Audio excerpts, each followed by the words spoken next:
اور وہاں جا کر میں نے جیسے ہی خانہ کعبہ کی حدود میں قدم رکھا اور سامنے میری نظر پڑی، میں نے یہ دعا مانگی کہ میرے رب مجھے میرا کھویا ہوا بیٹا واپس کر دے۔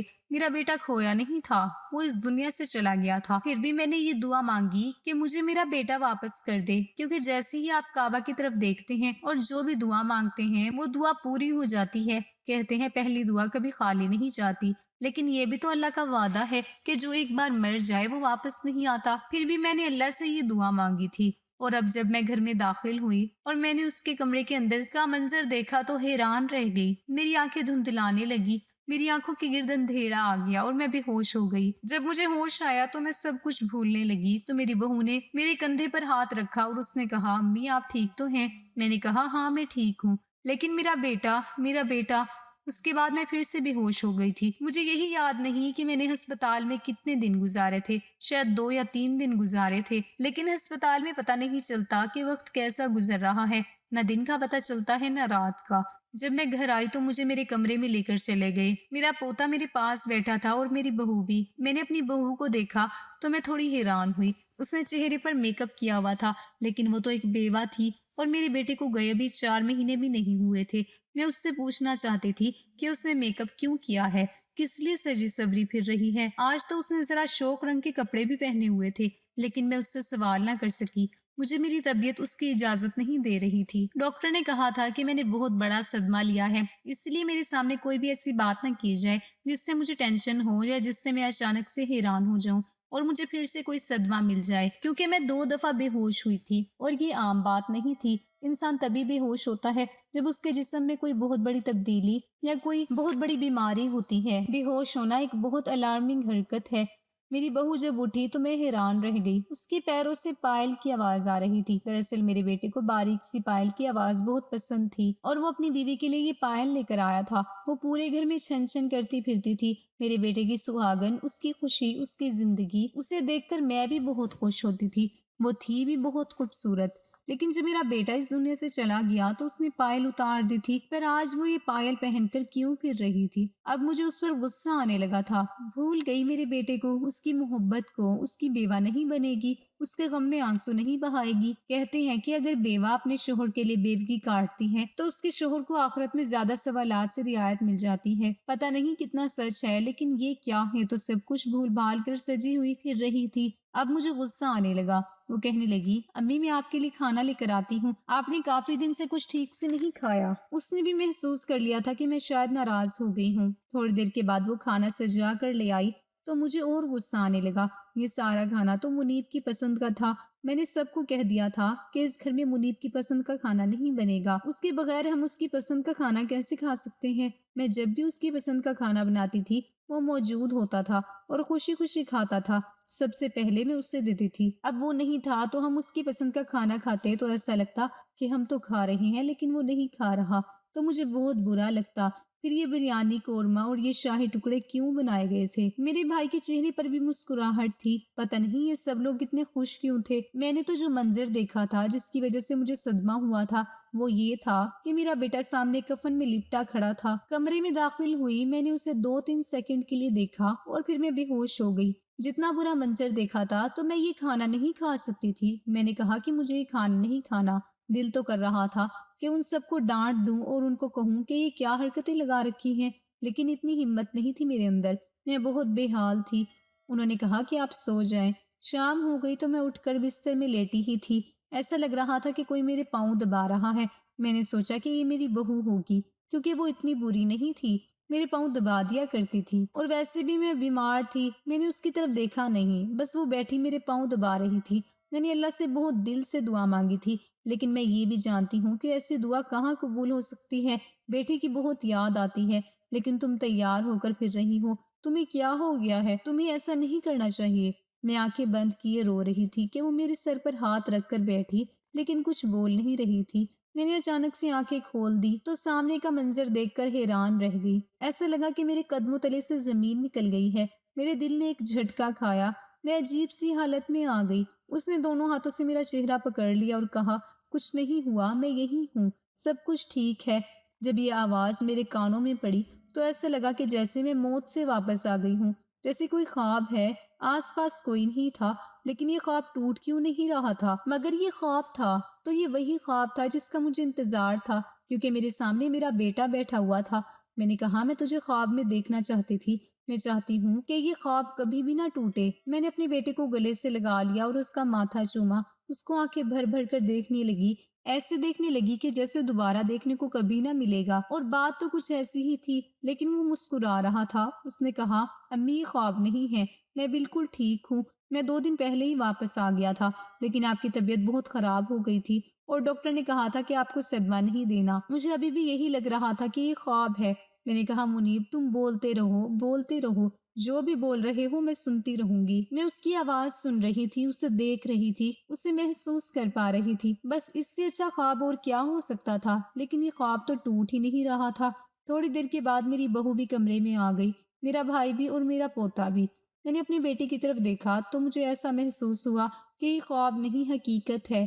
وہ بھی رونے لگا، وہی میرے پاؤں دبا رہا تھا۔ مجھے میری بہو نے کہا یہی سچ ہے، یہ واپس آ گئے ہیں۔ اب مجھے احساس ہوا کہ وہ کیوں تیار ہو کر پھر رہی تھی، اس نے کیوں پائل پہنی تھی، کیوں آج گھر میں منیب کی پسند کا کھانا بھی بنایا تھا۔ کیا یہ سچ تھا؟ میں اس کے گلے لگ گئی اور پھوٹ پھوٹ کر رونے لگی۔ اس نے کہا امی میں جس جگہ پر گیا تھا وہاں میرے ساتھ بہت برا ہو گیا تھا، میں بری طرح پھنس گیا تھا، میرا اپنے لوگوں سے بھی رابطہ ختم ہو گیا تھا، میرا فون بھی ٹینٹ میں رہ گیا تھا۔ آپ کو جس نے یہ خبر بتائی کہ میں اس دنیا سے چلا گیا ہوں، اس کو خود نہیں پتا تھا کہ میں زندہ ہوں یا نہیں۔ میں نہ جانے کتنے دن زندگی اور موت سے لڑتا رہا، اپنے آپ کو کسی طرح بچا کر آپ سب تک واپس آنا چاہتا تھا، لیکن یہ سب میرے لیے بہت مشکل ہو گیا تھا۔ پھر اللہ نے مجھ پر کرم کیا اور مجھے واپسی کا راستہ مل گیا۔ میری حالت بہت بری تھی، اس لیے میں نے کچھ دن آرام کیا۔ میں نہیں چاہتا تھا کہ آپ لوگ مجھے ایسی حالت میں دیکھ کر ڈر جائیں، اس لیے کچھ دن اپنے آپ کو نارمل کیا۔ مجھے پتا تھا کہ میرے بغیر آپ لوگوں کا کیا حال ہوگا۔ آپ لوگ سوچتے ہوں گے کہ میں اس دنیا سے چلا گیا ہوں اور یہ دکھ آپ لوگوں کے لیے بہت بڑا تھا۔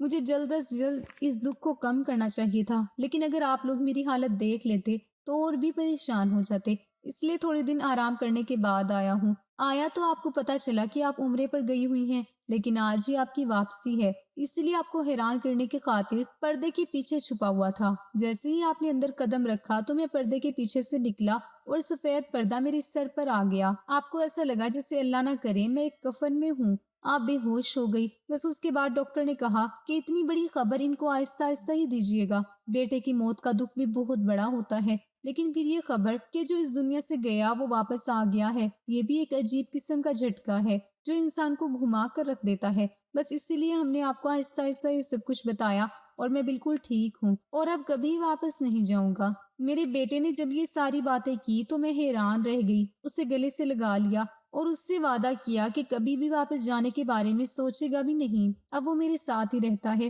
میرے بیٹے کا یوں واپس آنا ایک بہت بڑا معاوضہ ہے اور اللہ نے اپنا وعدہ نبھایا کہ جو دعا میں نے مانگی وہ پوری ہوئی۔ لوگ میرے پاس آتے ہیں، مجھ سے یہ کہانی سنتے ہیں، کہانی سنتے سنتے روتے ہیں، ہنستے ہیں، مجھے بہت اچھا لگتا ہے۔ آپ لوگوں کو بھی یہ کہانی سنا رہی ہوں کہ کیسے میں نے اپنے مرے ہوئے بیٹے کی واپسی کی دعا مانگی اور وہ واپس آ گیا۔ گو کہ وہ مرا نہیں تھا، لیکن ہمارے لیے تو مر ہی گیا تھا، یا ایسا ہی تھا کہ جیسے میرا مرا ہوا بیٹا واپس آ گیا تھا۔ یہ بات بڑی عجیب تھی اور میری زندگی کی حقیقت ہے۔ جو بھی سنتا ہے حیران ہوتا ہے اور اس کا ایمان تازہ ہو جاتا ہے۔ بے شک ہمارا مذہب ایسا مذہب ہے کہ اس کو کسی دلیل کی ضرورت نہیں ہے، یہ تو ہے ہی بے مثال۔ اگر آپ کو آج کی کہانی پسند آئی ہے تو ویڈیو کو ضرور لائک کیجیے گا اور اپنے دوستوں کے ساتھ بھی شیئر کیجیے گا۔ ملتے ہیں کل ایک نئی اور دلچسپ کہانی کے ساتھ۔ اللہ حافظ۔ جیا کو اس کی صورت سے بھی نفرت ہو چکی تھی، مگر اس لمحے اسے بچوں کی طرح بلکتا روتا دیکھ کر اس کا دل پسیج گیا۔ شاید میاں بیوی کا رشتہ ہی ایسا ہوتا ہے، اس نے دل میں سوچا اور ماضی کی ہر بات کو فراموش کر کے اسے معاف کر دیا۔ ہاں اس سے زیادہ گھٹیا اور کمزور انتقام ہو ہی نہیں سکتا تھا۔ یہ افسانہ نگار آخر اتنے بے وقوف کیوں ہوتے ہیں؟ فاطمہ نے افسانہ ختم کرتے ہی تبصرہ کیا۔ کیوں بھائی، اب کون سا افسانہ برا لگ گیا جناب کو؟ ندا جو پاس ہی بیٹھی تھی مسکراتے ہوئے بولی، امی تو کہتی ہیں کہ یہ افسانے کہانیاں سب زندگی کی کہانیاں ہوتی ہیں اور حقیقت کے قریب ہوتی ہیں، لیکن میں نہیں مانتی۔ بھلا ایسے کیسے ہو سکتا ہے کہ شوہر اتنا ظلم کرے اور آخر میں معافی مانگے اور آپ مہان دیوی بن کر اسے معاف بھی کر دیں؟ فاطمہ غصے سے بولی، ابھی تم نے زندگی دیکھی ہی کتنی ہے، کیا پتہ شادی شدہ زندگی میں ایسا ہی ہوتا ہو۔ ندا نے نرمی سے کہا، توبہ توبہ، باز آئی میں ایسی شادی سے۔ فاطمہ نے کانوں کو ہاتھ لگاتے ہوئے کہا، چپ کر جاؤ، مت بولا کرو اتنا فالتو، اللہ نہ کرے ایسا وقت آئے۔ ندا جو فاطمہ سے صرف 1 سال بڑی تھی، اسے ڈراتے ہوئے بولی۔ فاطمہ ڈر کے مارے ایک بار پھر کان پکڑ کر خاموش ہو گئی۔ ہیرا نے لکھتے لکھتے قلم ہاتھ سے رکھ دیا۔ اف، وہی پرانی کہانی، اب کیا آگے یہ لکھوں کہ فاطمہ کے ساتھ بھی یہی ہوا؟ نہیں، کچھ اور سوچنا پڑے گا۔ ہیرا اپنے آپ سے باتیں کر رہی تھی، وہ ایک افسانہ نگار تھی مگر اب کچھ نیا لکھنا چاہ رہی تھی۔ ایک ہی طرح کے افسانے لکھ لکھ کر وہ بور ہو چکی تھی، اس نے کہانی ادھوری چھوڑ دی۔ چند دن بعد اس نے دوبارہ کہانی کو آگے بڑھانا چاہا مگر کامیاب نہ ہو سکی۔ اس دوران اس کی اپنی شادی طے پا گئی۔ پھر شادی کی تیاریاں، شادی اور شادی کے بعد کی زندگی میں وہ ایسی مصروف ہو گئی کہ لکھنا لکھانا سب ایک طرف رہ گیا۔ ہیرا جو افسانے لکھنے میں ماہر تھی، اپنی زندگی کی ڈور کو بھی افسانوں کی طرح سلجھانے لگی۔ میاں کے دل میں جگہ بنانے کے ساتھ ساتھ ساس کا دل جیتنے کی کوشش میں لگی رہی۔ آخرکار اس نے پسندیدہ بہو کا درجہ حاصل کر لیا۔ ساس اس کے مشورے کے بغیر کوئی کام نہ کرتی، نندے دیور سب اس کے گن گانے لگے۔ وقت گزرتا گیا اور ہیرا کو پتہ ہی نہ چلا۔ آج جب اس نے آئینے میں خود کو غور سے دیکھا تو احساس ہوا کہ 15 برس بیت چکے ہیں۔ اچھی بہو، اچھی بیوی، اچھی ماں اور بھاوج بننے کے چکر میں وہ خود کہیں کھو گئی تھی۔ وہ لڑکی جو کبھی خواب دیکھا کرتی تھی ایک عورت میں بدل چکی تھی، ایسی عورت جس میں بظاہر کوئی چمک باقی نہ تھی۔ آئینے میں نظر آنے والی یہ عورت کون تھی؟ یہ ہیرا تو نہیں ہو سکتی، نہیں یہ میں نہیں ہو سکتی۔ ہیرا اپنے خیالوں میں گم تھی کہ وسیم اس کا شوہر ایک عجیب بات کہہ کر اس کے سر پر بجلی بن کر گرا۔ وہ کہہ رہا تھا کہ اسے کوئی اور پسند آ گئی ہے اور شاید وہ دوسری شادی کر لے۔ کیوں؟ آخر میں نے آپ کے لیے کون سا کام نہیں کیا؟ ہر چیز وقت پر ملتی ہے، گھر صاف ستھرا رہتا ہے، امن اور سکون بھی ہے، آپ کو مجھ سے کبھی کوئی شکایت نہیں رہی، پھر آپ نے ایسا کیوں سوچا؟ ہیرا سراپا سوال بن چکی تھی۔ کیوں؟ وسیم نے ایک نظر اس پر ڈالی۔ کبھی گھر اور کاموں سے ہٹ کر اپنے آپ کو بھی دیکھا ہے؟ ذرا آئینے میں دیکھنا خود کو بھی، کرتی ہوں مجھ سے؟ وسیم نے گہرا سوال کیا۔ ہیرا آئینے میں خود کو دیکھ کر حیران تھی۔ یہ بے ڈھنگا سراپا، جگہ جگہ جھانکتے سفید بال، بے رنگ چہرہ، یہ میں ہوں؟ اس نے دوبارہ اپنے آپ سے پوچھا۔ کیا کرتی تھی تمہاری ہیروئن نے افسانہ نگار صاحبہ؟ آئینے میں کھڑی ہیرا نے خود سے سوال کیا۔ تو کیا میں بھی ایک افسانہ بن رہی ہوں؟ یہ سوچ کر اس نے جیسے خود کو نیند سے جگایا، دراز سے برسوں پرانی ڈائری نکالی۔ آخری صفحات پر فاطمہ کی ادھوری کہانی درج تھی۔ اچھا، تو یہ کہانی ادھوری اس لیے تھی، اب مجھے فاطمہ بن کر اسے مکمل کرنا ہوگا۔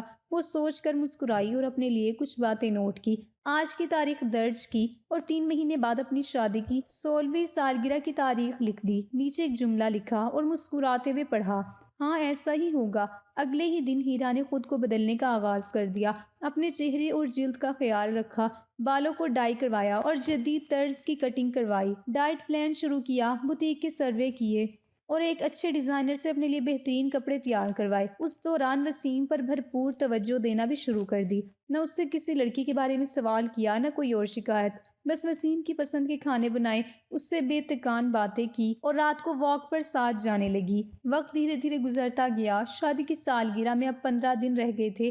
آج ہیرا نے آئینے میں خود کو دوبارہ غور سے دیکھا، یہ بدلی ہوئی ہیرا تھی۔ روزانہ ہلکا پھلکا تیار رہنا اس کا معمول بن چکا تھا۔